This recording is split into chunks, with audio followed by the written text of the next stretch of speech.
Un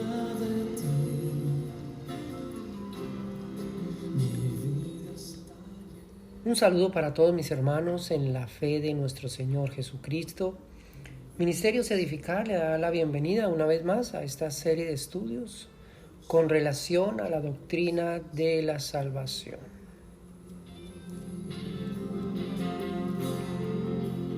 Es como un río que va en mi alma. Bien, amados hermanos, continuamos con este estudio acerca de la doctrina de la salvación o doctrinas de la salvación. Y para hoy tenemos el capítulo 4 que corresponde a la doctrina de la soberanía de Dios. Tenemos un hermoso verso bíblico que dice: todo lo hizo hermoso en su tiempo y ha puesto eternidad en el corazón de ellos, sin que alcance el hombre a entender la obra que ha hecho Dios desde el principio hasta el fin. Qué tremendo. El límite que Dios ha establecido para el pensamiento humano. Un límite por cuanto es una criatura y no alcanzará a llegar a esa comprensión de lo que verdaderamente Dios ha hecho desde el principio hasta el fin. Es algo que le corresponde únicamente al conocimiento, al pensamiento del Dios Todopoderoso. Para este estudio de la soberanía de Dios, el contenido es primero el conocimiento de Dios. Segundo, gloria, poder, decisión y voluntad única. Tercero, la soberanía de Dios y su naturaleza. Cuarto, la naturaleza de Dios y sus atributos divinos. Quinto, atributos naturales. Sexto, la salvación del pecador es el resultado único de la soberanía de Dios. Séptimo, la soberanía de Dios y el arrebatamiento de la iglesia. Y por último, nuestra conclusión. Bien, así que vamos a comenzar esta hermosa doctrina, esta hermosa enseñanza, con algunos versos bíblicos que pueden ilustrarnos o abrirnos un panorama de todo aquello que vamos a estar compartiendo.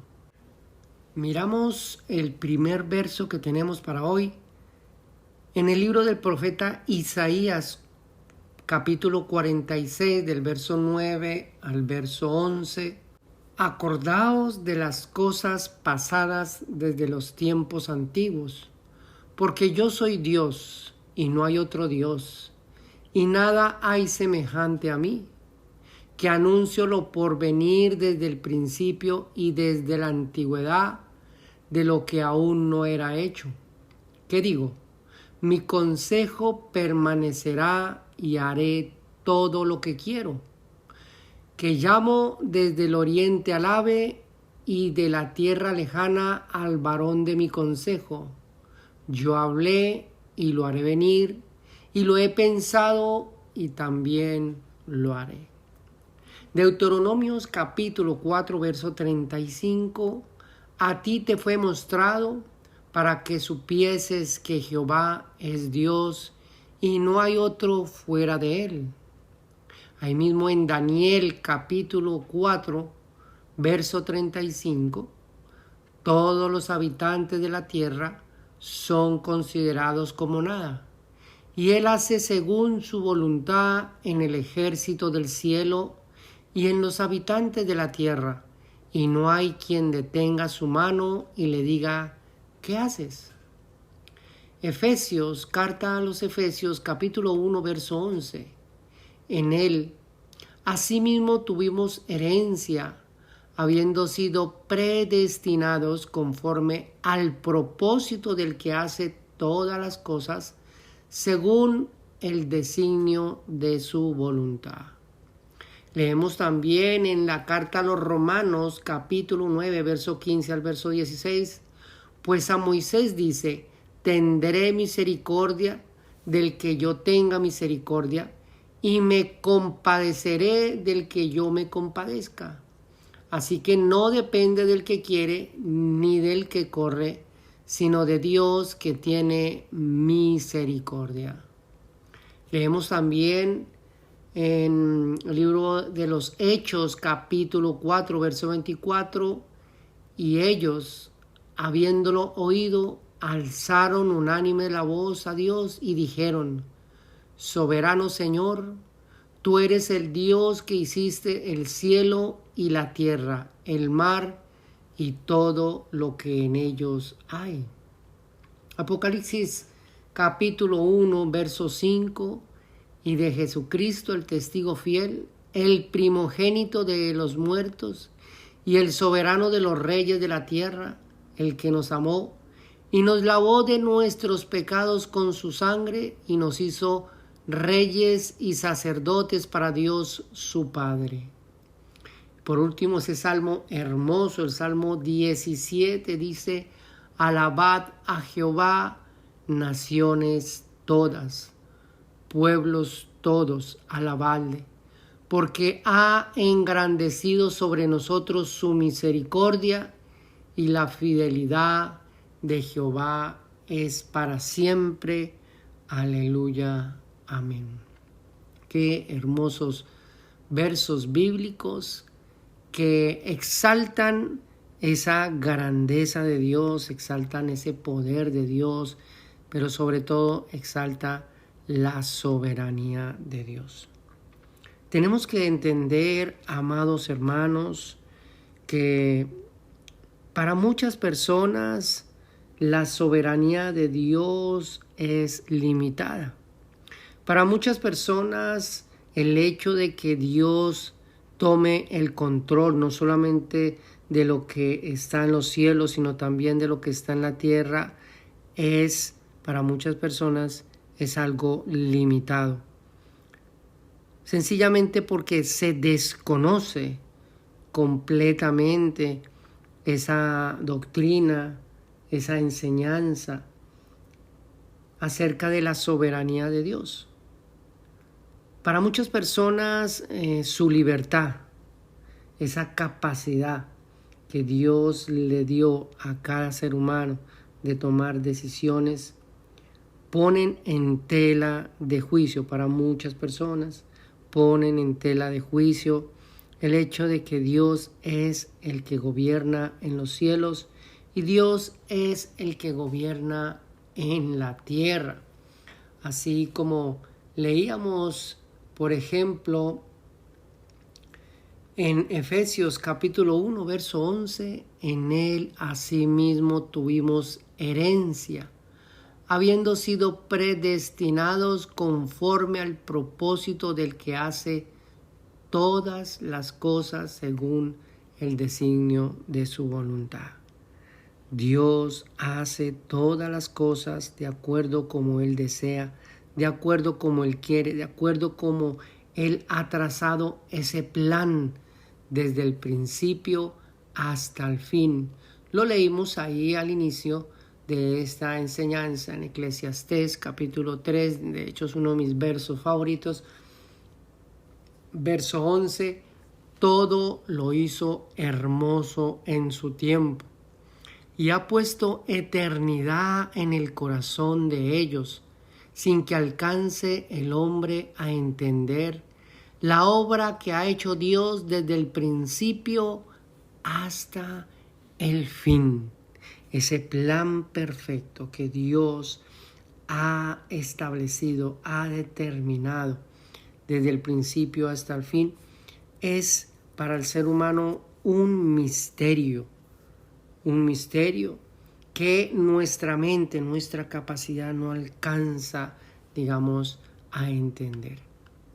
Pero lo que sí nos ha concedido el Señor poder entender es esa preciosa obra de salvación, de perdón, de reconciliación en la obra y persona de nuestro Señor Jesucristo.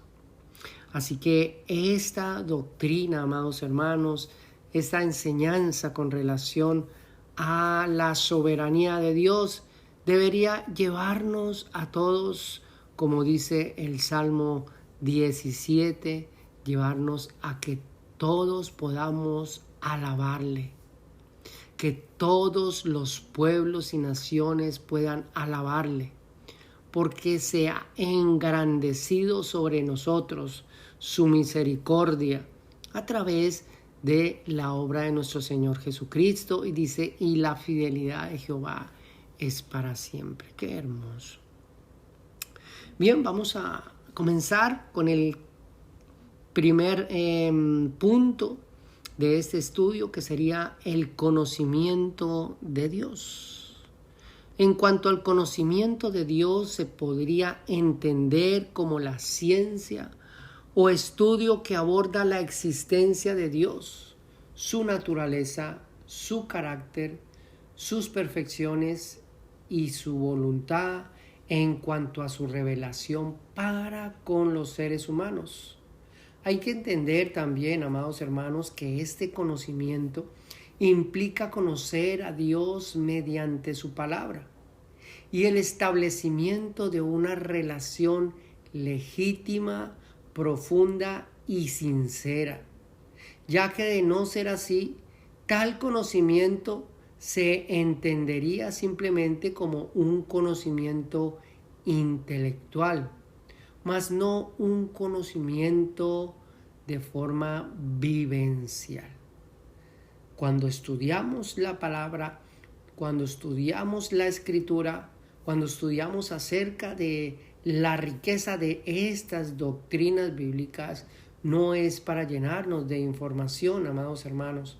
Es para que nuestro pensamiento pueda procesarlo, nuestro corazón pueda no solamente asimilarlo, sino atesorarlo, de tal manera que podamos nosotros poner por obra aquello que nosotros hemos aprendido. ¿Y qué es lo que nos enseña la palabra de Dios? La palabra de Dios nos enseña acerca de ese Dios grande, de ese Dios soberano, de ese Dios que se ha revelado.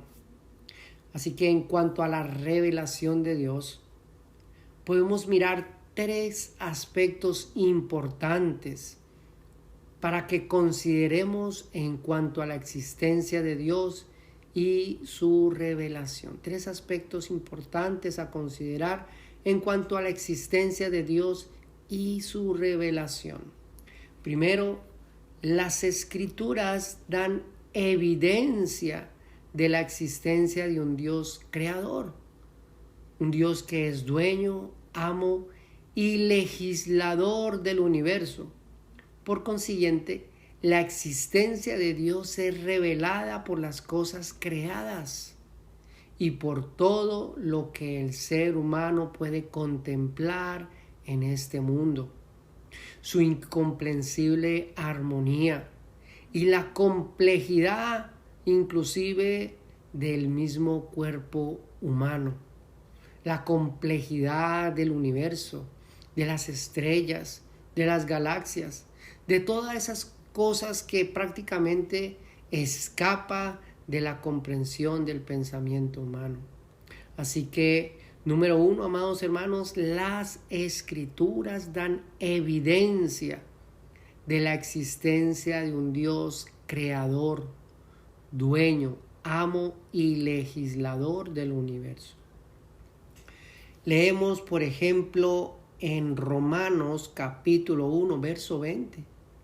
Dice, porque las cosas invisibles de Él, su eterno poder y deidad, se hacen claramente visibles desde la creación del mundo, siendo entendidas por medio de las cosas hechas, de modo que no tienen excusa, de modo que el ser humano no tiene ninguna excusa. Hay quienes pelean y resisten con todas sus fuerzas, como el necio resiste en su pensamiento y en su corazón en cuanto a la existencia de Dios, atribuyendo la creación del universo a una teoría, atribuyéndolo a una explosión cósmica, y se resisten, viendo la complejidad del universo, se resisten a creer que todo fue creado por un Dios supremo, inteligente, sabio, poderoso.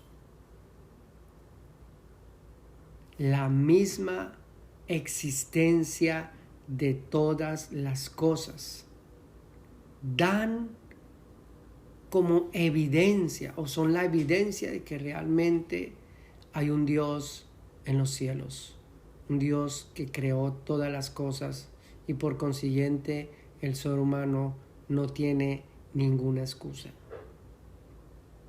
Segundo punto, las Escrituras dan testimonio de la existencia de Dios por comprensión lógica de la imagen impresa en el hombre. El hombre es un ser pensante, consciente o con conciencia, tiene sentimientos y la capacidad de tomar decisiones propias. Esto, amados hermanos, no es producto de la casualidad cósmica de un estallido en el mundo o en el universo. Esto es sencillamente porque la imagen, nuestra imagen, o más bien la imagen de Dios fue impresa en nosotros los seres humanos. Y eso da testimonio de que verdaderamente Dios existe, que fuimos creados a la imagen y semejanza de un Dios poderoso, de un Dios soberano, de un Dios eterno, de un Dios único y verdadero. Leemos en Génesis capítulo 1, verso 26. Entonces dijo Dios: hagamos al hombre a nuestra imagen, conforme a nuestra semejanza, y señoree en los peces del mar, en las aves de los cielos, en las bestias, en toda la tierra y en todo animal que se arrastra sobre la tierra. Hagamos al hombre a nuestra imagen, conforme a nuestra semejanza. Así que las Escrituras, amados hermanos, dan testimonio de la existencia de Dios por comprensión lógica de la imagen impresa en el hombre: pensamiento, conciencia, sentimiento y voluntad. Y tercer puntico, las Escrituras dan testimonio de la existencia de Dios por medio del Verbo encarnado, el unigénito Hijo de Dios, Cristo el Mesías.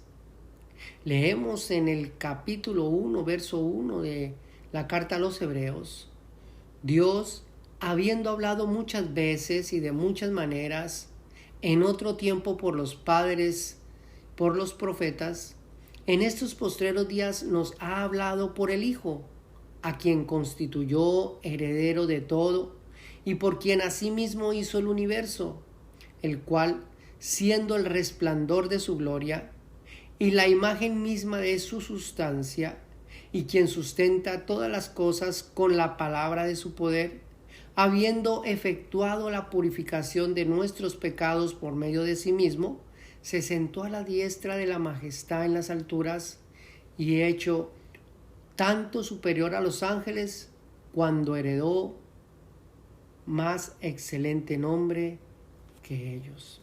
Qué tremendo, amados hermanos. No solamente las cosas creadas dan testimonio de la existencia de Dios, sino que también esa imagen impresa que tenemos nosotros los seres humanos de Dios, sino que también Dios envió esa palabra que se encarnó. Su Hijo fue enviado para dar testimonio de la existencia de ese Dios majestuoso. Y no solamente para dar testimonio de la existencia de ese Dios maravilloso, sino para que podamos conocer su misericordia, su perdón, su favor, por causa de la misma desobediencia del ser humano. Leemos en el Salmo 104, verso 1 al verso 4, En la versión Dios habla hoy, bendeciré al Señor con toda mi alma. Cuán grande eres, Señor, Dios mío.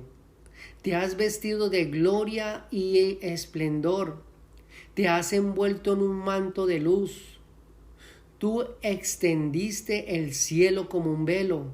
Tú afirmaste sobre el agua los pilares de la casa. Ella allá en lo alto, conviertes las nubes en tu carro. Viajas sobre las alas del viento. Los vientos son tus mensajeros y las llamas de fuego tus servidores. Pusiste la tierra sobre sus bases para que nunca se mueva de su lugar. Qué tremendo lo que Dios ha hecho en los cielos y en la tierra. Es algo simple, amados hermanos. Es algo básico, simplemente que salgamos, por ejemplo, en la noche a contemplar el firmamento con sus estrellas, o en el día a contemplar las nubes, a contemplar en los cielos. Y es suficiente para que podamos entender que verdaderamente hay un Dios que existe. Hay un Dios soberano.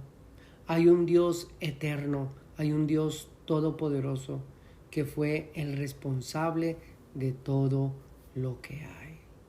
Como lo dice Eclesiastés 3:11.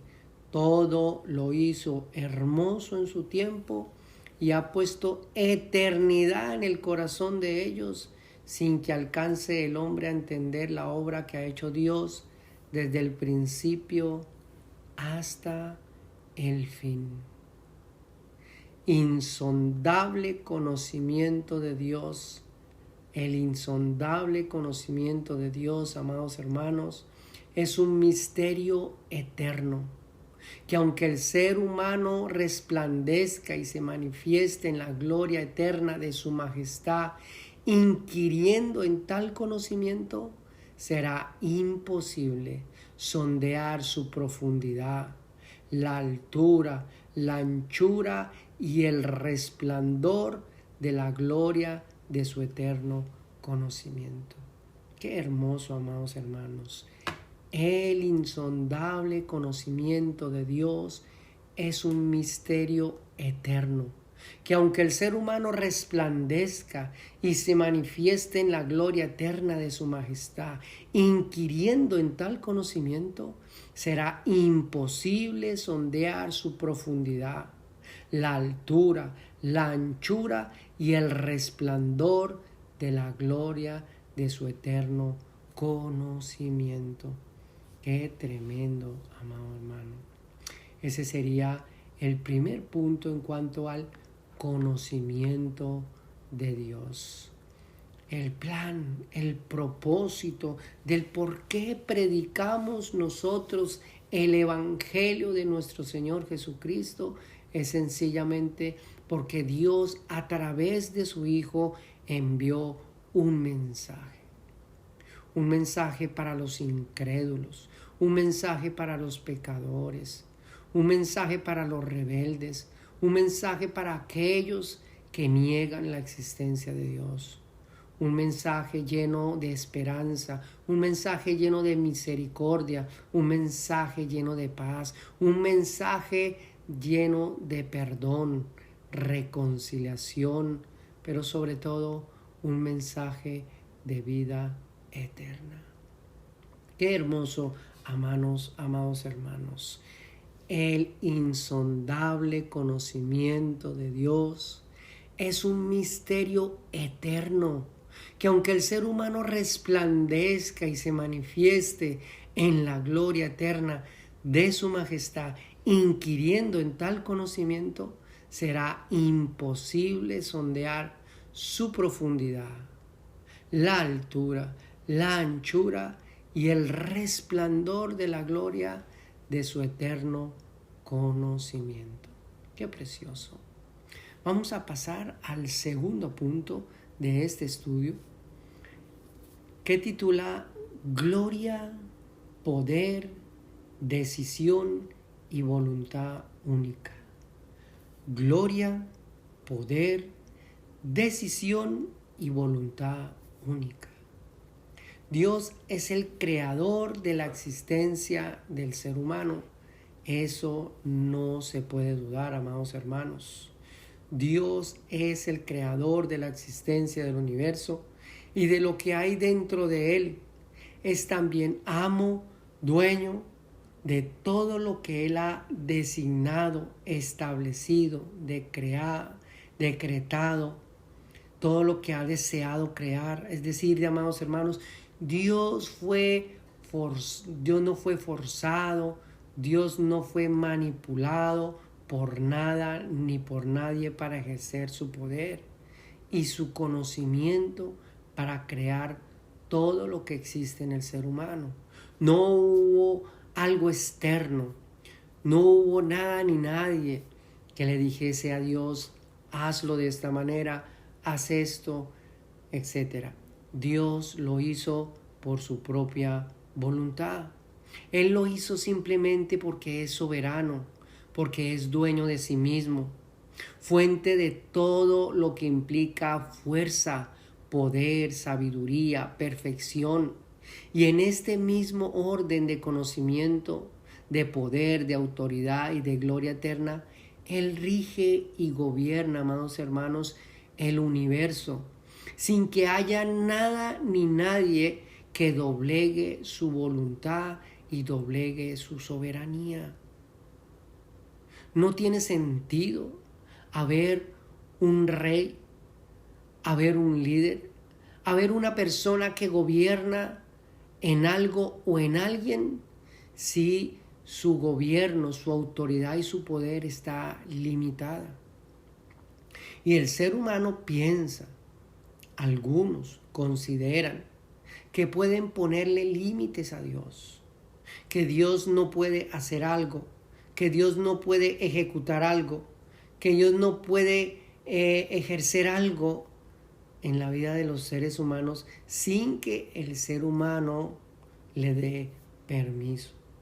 Pues déjeme decirle, amado hermano, amada hermana, que ese Dios que tenemos, ese Dios maravilloso, ese Dios que hemos conocido por la gracia en nuestro Señor Jesucristo, ese Dios es soberano. Y ese Dios, Él se rige y gobierna el universo sin que nada ni nadie doblegue su voluntad y su soberanía. Qué precioso. Dios hace dentro de la armonía y unidad insondable de sus perfecciones lo que determina ser, solo porque es soberano y dueño de sí mismo y dueño de todo y de todos. Dios, al ser el creador del universo y todo lo que está dentro de él, Dios hace como Él quiere, como a Él le place hacer. La soberanía de Dios, amados hermanos, es una doctrina fundamental para poder entender todas las implicaciones de la gracia de salvación para el ser humano. Ya que si no se tiene un conocimiento claro, un conocimiento definido del carácter de Dios en plena humildad y fe, frente al gobierno, propósito y autoridad de Dios sobre todo el universo, difícilmente, amados hermanos, se podrá ondear y profundizar con seriedad y con claridad en el conocimiento de la gracia de salvación. Desafortunadamente, se han levantado demasiados pensamientos que han abordado el tema de la libertad del ser humano, que han abordado el tema de la soberanía de Dios, que han abordado este precioso tema de la salvación. Y muchos de estos pensadores, de estos pensamientos, sencillamente han desplazado completamente la doctrina de la soberanía de Dios, dándole un énfasis al libre albedrío del ser humano, dándole un énfasis a que el ser humano tiene la habilidad y la capacidad de ponerle límites al Dios que hizo los cielos y que hizo la tierra. Y que Dios está obligado a retenerse o a cohibirse de hacer algo sencillamente porque tiene que respetar la libertad que Él mismo le entregó al ser humano. Esta clase de pensamientos sencillamente alejan al creyente o alejan a una persona de lo que verdaderamente enseña la palabra de Dios en cuanto al conocimiento de la salvación. Difícilmente, amados hermanos, se podrá ondear. Difícilmente, amados hermanos, se podrá profundizar con seriedad y con claridad en el conocimiento de la gracia de salvación, alejados del conocimiento de Dios, alejados de lo que verdaderamente define el carácter de Dios en su naturaleza, con plena humildad y en fe. La soberanía de Dios, amados hermanos, establece que Dios es el autor para que la salvación o el rescate del pecador o la redención del pecador sea un hecho legal y real, ya que esta gloriosa obra de salvación se dispuso de antemano para gloria de sus escogidos, por cuanto Él es soberano. En otras palabras, para ir terminando, amados hermanos, en otras palabras diríamos que el hombre, por su estado legal de esclavitud, a causa del pecado, no puede ejercer ni proveer ningún argumento u obra o beneficio que se considere como una exigencia o un aporte contributivo para su propio rescate o para su propia salvación. No, amados hermanos, no hay ningún argumento, no hay ninguna exigencia, no hay nada que el hombre pueda contribuir en aquello que le beneficie para su salvación.